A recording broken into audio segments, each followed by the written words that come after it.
Hello and good afternoon. Ayan, meron ako napanood sa Facebook na si Sir Villanueva. Ayan, si Sir Villanueva.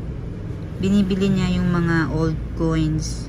Gaya nito, 1972 tsaka 1974. Ang bili niya ay 1.5. Pero kailangan, syempre, naka-subscribe ka sa kanya, naka-follow ka sa kanyang FB.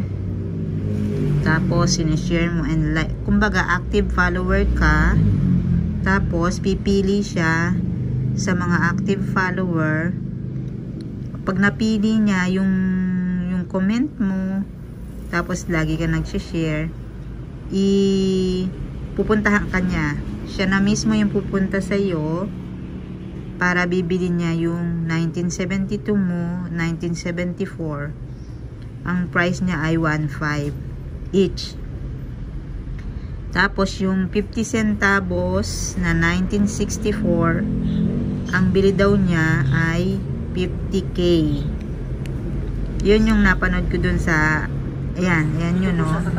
Binili niya yung 1972 at saka 1972 na coin ni Lola.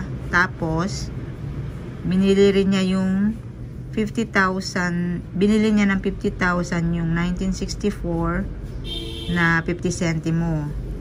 Kaya ang binayaran niya kay Lola ay 52,000 kasi dinagdagan niya, dapat 51,500 lang. Kaya lang, dahil si Lola daw ay 8 months na niyang subscriber, kaya ginawa niya niyang 52,000.